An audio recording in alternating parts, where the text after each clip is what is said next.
멜로의 계절 가을이 왔습니다. 지난 주말 박스오피스 1위를 차지한 연애, 그 참을 수 없는 가벼움에 이어서 내일은 우리들의 행복한 시간이 개봉하는데요. 자, 오늘 스타뉴스 브리핑 시간에는 필름 2.0 한세희 기자와 함께 우리들의 행복한 시간에 관한 이야기들 나눠보도록 하겠습니다. 어서 오세요. 안녕하세요. 자, 지난주였죠. 저희가 연애 그 참을 수 없는 가벼움에 대해서 소개를 하면서 제목이 너무 길어가지고 소개하기가 좀 어려웠는데 이번 주에 개봉한 영화도 제목이 굉장히 기네요. 우리들의 행복한 시간. 예. 연애 그 참을 수 없는 가벼움은 연애참이라고 줄여서 부르더라고요. 예. 우리들의 행복한 시간도 우행시. 이렇게 줄여서 부르더라고요. 그렇게 들으니까 무슨 시 제목 같기도 하고요. 그렇죠. 좀 분위기가 있어 보이죠. 예. 예. 요즘 이렇게 제목이 긴 영화들이 대세인가 봐요. 아, 그렇지 않아요. 5글자가 대세라고 하는데요. 5글자요? 잘 살아보세, 가문의 부활, 또 뭐 있을까요? 예. 추석에 개봉한 영화들은 그런 게 많은데, 아무래도 멜로 영화다 보니까 좀 두 편은 시적이고, 예. 그래서 좀 그런 것 같습니다. 그래요. 자, 어떤 영화인지 점점 이제 궁금해지는데 네. 어떤 영화인지 간략하게 소개를 좀 해주시죠. 원작 읽어보셨죠? 예, 우리들의 행복한 시간 읽었죠. 눈물을 찍으면서 읽으셨죠? 너무너무 울었어요. 그렇죠. 책을 보면서. 예. 다 아시겠지만 공정 작가의 인기 베스트셀러를 원작으로 했고요. 3번 자살을 시도한 미대 교수와 그다음에 3사람을 죽였다고, 나중에는 이제 그 진실이 밝혀지지만 네. 죽였다고 해서 사형 선고를 받은 남자 사이에서 벌어지는 사랑이기도 하고 어떤 휴머니즘이기도 하고 한 그런 얘기입니다. 파이란 역도산을 연출했던 송혜사 감독이 메가폰을 잡았고요. 이나영 씨, 강동원 씨 지금 나오죠? 네. 두 사람이 주인공입니다. 예. 그래요. 그럼 이나영 씨가 이제 자신을 3번이나 죽이려고 했던 미대 교수를 출연을 하는 거고, 그렇죠. 강동원 씨는 또 사형수.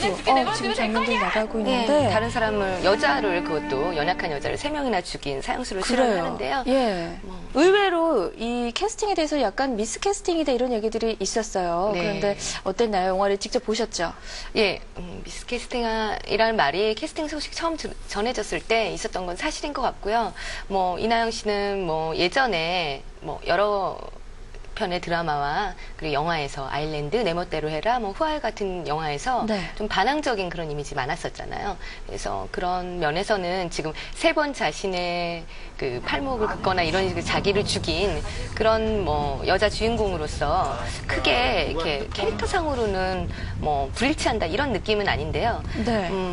그 책을 읽어보시면 알겠지만 아무리 젊어도 30대 중반 정도 되는 여자 교수잖아요. 근데 이나영 씨가 어린이죠. 네, 워낙에 또 동안이라서. 실제로는 또 20대 후반이긴 한데요. 네. 청춘차 이미지가 강하고 몸이나 너무 호리호리하고 예쁘기 때문에 역할 면에서는 일맥상통해도 30대의 연륜을 표현하기에는 좀 너무 어린 거 아니냐. 나이 때문에 미스캐스팅이라는 말 있긴 했었습니다. 예. 그래요. 그리고 또 강동원 씨 같은 경우에는 또 꽃미남이잖아요. 네. 이 꽃미남 스타가 또 사형수로 캐스팅이 됐다고 해서 그렇죠. 이것 가지고도 말들이 참 많았어요. 너무 잘생겼죠. 네. 그렇죠. 게다가 모델 출신이기 때문에 사형수와는 너무 안 어울린다고 생각을 했죠. 이 친구가 그냥 사형수가 아니라요. 어렸을 때 고아가 돼서 정말 거친 밑바닥 인생을 살다가 결국 사형 선고를 받고 집행을 기다리는 사형수거든요. 네. 과연 이 사형수의 아픔을 연기할 수 있을까 의구심이 컸었는데요. 손혜상 감독도 말하듯이 사형수가 너무 잘생겨서 애 먹었다고 하는데요. 이런 의구심이 사라질 정도로 굉장히 열심히 하고 잘했다고 생각을 합니다. 그리고 이제 두 배우 모두 이미지나 나이나 이런 것을 떠나서 원작의 감동을 고스란히 전해준 만큼 연기력이 풍부한 배우일까라는 이제 일종의 의문이 있었는데요. 아직 연기력이 무르익지 않은 배우가 큰 역을 맡은 거 아닌가. 네. 말하자면 그런 거겠죠. 기자 시사와 일반 시사의 반응을 종합해서 말씀드리자면 기우에 지나지 않았다고 그렇게 평가할 만큼 여론에서 펼쳐 보였습니다. 네, 강동원 씨가 연기를 참 잘했나 봐요, 영화에서. 강동원 씨 연기 되게 많이 늘었다고 생각을 해요. 이번 영화를 통해서 굉장한 연기 변신을 했을 것 같다는 생각이 드네요. 예, 그러니까 미스캐스팅을 하는 그런 기사가 나오니까 강동원 씨가 조금 오기 같은 게 생겼나 봐요. 어라 한번 두고 보자. 그래서 이제 열심히 연기를 했다고 하는데요. 원작 읽어보셨으면 알겠지만 이제 원작이 시간 순서대로 중에 쭉 흘러가면서 블루노트라고 해서 이제 그 강동원 씨가 연기한 윤수라는 친구가 쓴 이렇게 편지가 나옵니다. 네, 그게 사이사이에 이제 사이사이에 들어가죠. 껴있죠. 그리고 예. 대사도 나오는데 거기서는 이제 전혀 그 사투리, 이제 그 지방어를 쓰지 않는데요. 손혜서 감독이 이 역을 강동원 씨한테 주면서는 사형수가 한번 경상도 사투리를 써보는 게 어떠냐 네. 이렇게 얘기를 제안을 했대요. 근데 아닌 게 아니라 강동원 씨가 경남 창원 출신입니다. 그래서 그동안 연기를 할 때 좀 대사가 그러니까 억양이 그런 게 남아있다는 것 때문에 되게 지적을 좀 받기도 했었고요. 네. 바로 전작이었었던 형사에서는 슬픈 눈이란 역할이었고 아예 대사가 없었잖아요. 그래서 어떤 강동원의 컴플렉스를 좀 대사 연기에 대한 컴플렉스를 감추려는 게 아니냐. 근데 그런 평가가 있었는데 그런 것 때문에 강동원 씨는 우리 고향 사투리를 쓰는 거가 원작에도 없는데 나를 편하게 해주려는 의도라면 절대 자기는 사양하겠다. 그렇게 얘기를 했는데 두 가지 다 찍어보자고 하고 결국 감독말이 옳았습니다. 훨씬 더 윤수 캐릭터에는 영화상으로는 적어도 사투리를 쓰는 게 제가 보니까 뭐 사투리를 써서 더 뭐 편하게 따고 들어갔다 뭐 이런다기보다는 윤수의 마음을 잘 보여줄 수 있는 하나의 언어적인 표현으로서 경상도 사투리가 맞았다고 생각이 들더라고요. 네, 뭐 감독님도 그렇고 배우들이 참 많은 노력을 했겠구나 이런 생각이 드네요. 네, 강동원 씨 워낙 오기와 자존심이 있다고 생각을 하고요. 뭐 이나영 씨도 마찬가지죠. 뭐 그 전작이 바로 아는 여자라는 영화였었고요. 그 영화로 여우주연상도 탔죠. 맞아요. 상도 많이 받았고. 네, 영화도 되게 좋고 이나영 씨 연기도 좋고. 근데 이제 그렇게 하고 난 다음에 보통 차기작이 금방 정해지는 않더라도 1년을 넘지 않는데 이나영 씨가 한 2년 넘게 그 영화 출연이 없었습니다. 너무너무 신중하게 고민을 했나 봐요. 그만큼 이제 뭐랄까요? 좀 자기 자신한테 좀 깐깐한 배우라고 할까요? 그런 그 작품 선택에 있어서는 좀 그랬던 것 같은데요.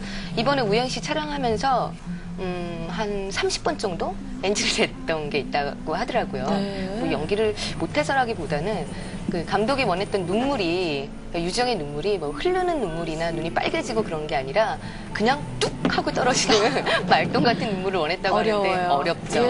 그거 하느라고 한 30번 정도 NG를 내서 필름값만 한 400만 원, 600만 원, 몇백만 원을 하루에 다 날렸다. 술자리에서 그런 얘기도 했다고 하는데요. 또 강동원 씨도 마찬가지입니다. 살인을 하고 난 다음에 아파트 현관 딱 물고 나가는 장면이 있거든요. 거기서 맨 처음에 보였던 눈빛이 좋았었나 봐요. 리허설 때. 그 눈빛을 다시 연기하라고 그래가지고 17번 동안 또 그거를 재도전하느라고 힘들었다고 하는데요. 결국 그거를 뽑아낸 것 같아요. 네. 이 배우도 그렇지만 이 감독님도 굉장히 좀 집요하신 성격인 것 같아요. 네, 감독은 집요하지 않으면 영화 녹음하기 힘들다고 하는 말이 있죠. 특히나 이 영화 같은 경우에는 원작에 대한 기대감이 되게 크잖아요. 그리고 배우들의 감정에 의존하는 부분이 크기 때문에 좀 집요하게 해서라도 그런 감정을 뽑아낼 필요가 있었겠죠. 아무래도. 그래요. 배우들은 또 슬픈 연기, 눈물 연기, 또 눈빛 연기를 하느라고 굉장히 많이 힘들었을 텐데 직접 보셨으니까 어떻게 관객들도 좀 많이 울릴 것 같은 영화라고 생각하세요? 글쎄 이제 기자 시사는 지난주에 있었고요. 저는 이제 어제 일반 시사를 봤었거든요. 아시겠지만 기자 시사와 일반 시사가 좀 분위기가 다르다고 합니다. 또 일반 시사는 또 공짜로 보여주는 거고 개봉하고 나면 또 그 반응도 다르겠죠. 그리고 많이 울었냐, 또 이렇게 많이 웃었냐 이런 게 개인차가 좀 심하잖아요. 아무래도 그렇죠. 남들은 다 우는데 나는 왜 눈물이 안 나는 걸까? 남들 웃는 장면에서 나는 왜 화가 나는 걸까? 그렇게 생각하시는 분들도 있습니다. 그렇기 때문에 이제 단정적으로 이 영화가 너무너무 슬프다라고 말하기는 그렇지만 경험담을 말씀드리자면 저도 일단 울었고요. 제 주변에 여성 관객들이 좀 많았었는데 여기서 흑흑 저기서 흑흑 그러면서 계속 우는 소리가 영화 내내 끊이지가 않았어요. 그래서 영화 딱 끝나고 나니까 여자 화장실에는 정말 바글바글 얼굴 떼서 오신 분들이 되게 많더라고요. 어쨌든 좀 약간 감상주의가 아니냐는 그런 평가가 없는 것도 아니지만 전체적으로 봤을 때 정말 감동적이다. 그런 얘기가 더 많았던 것 같아요. 네, 저도 책을 보면서 참 많이 울었었는데 영화도 일단 그만큼 좀 슬픈가 봐요. 책 보고 우신 만큼이라고 해야 되나? 어쨌든 책 보고 많이 우셨으면 영화 보고도 분명 감동 받으시리라고 생각이 들고요. 이제 책을 보면서 어떤 부분에서 감동 받았는지는 잘 모르겠지만 이제 두 사람이 그러니까 우리들의 행복한 시간이라는 게 그 유정, 이나영 씨가 사형수인 강동원 씨 윤수를 만나러 오는 매주 목요일 10시부터 1시까지 네. 그 딱 3시간이 행복한 시간이었다 이렇게 회상을 하는 거잖아요. 근데 사형수라는 게 사형 집행이 언제 될지 모릅니다. 그렇죠. 이번 주 목요일에 만나는 게 마지막이 될지 수도 있고요. 또 다시 만날 수도 있는데 두 사람 사이에 그 처음에 서로 경계하던 마음이 허물어지면서 둘 다 이제 목요일을 기다리게 되잖아요. 네. 이 목요일이 계속 이어졌으면 하는 마음이 있는데 아, 너무 애절하죠. 그렇죠. 애절하죠. 예. 근데 저는 이제 그 두 사람이 그런 상황에서 사랑을 한다는 것도 좀 애절했지만 그 죽음에 대한 얘기, 삶에 대한 얘기 그런 것도 되게 감동적이었던 것 같아요. 왜냐면은 우리가 사형수는 언제 사형 집행을 당할지 모른다고 얘기를 하지만 막상 모든 사람이 언제 죽을지 모르는 거고 순서가 그렇죠. 있는 게 아니잖아요. 네. 예, 그래서 사랑하면서 살고 용서하면서 살자 약간 교훈적인 측면이 있는 그런 소설이었는데 영화에서도 그런 부분이 좀 감동을 주는 하나의 요소로 작용하는 것 같습니다. 예, 얘기를 들어보니까 너무너무 기대가 돼서 내일 당장 또 개봉하는 날 봐야겠다는 생각이 드는데요. 예. 어쨌든 참 우행시 놓치기 아까운 영화라는 생각이 드네요. 네, 두 사람이 되게 잘 어울리고요. 그다음에 제가 말씀드리고 싶은 게 처음엔 잘 몰랐는데 강동원 씨나 이내영 씨나 네. 대한민국에서 얼굴이 가장 작고 팔다리가 가장 긴 배우에 속하잖아요. 그러네요. 예. 이나영 씨는 또 뭐 CD로도 가려진다 해서 얼굴이 작은 게 굉장히 화제가 됐었는데. 아니, 그게 거짓말이 아니라 아마 거의 그럴 것 같은데요. 둘 다 한 뭐 8등신 이상의 그런 비율을 갖고 있는 배우들이라 영화가 뭐 화려한 영화는 아니지만 배우에게 관심이 있다면은 충분히 그 스크린에서의 예. 그들의 연기를 즐길 수 있을 거라고 생각을 합니다. 예, 말씀 들어보니까 두 배우가 좀 닮았다는 생각도 들어요. 오늘이처럼요. 예, 강동원, 이나영 주연의 영화 우리들의 행복한 시간, 많은 관객들에게 행복한 시간 선사하길 바라겠습니다. 한세희 기자 고맙습니다. 예, 감사합니다.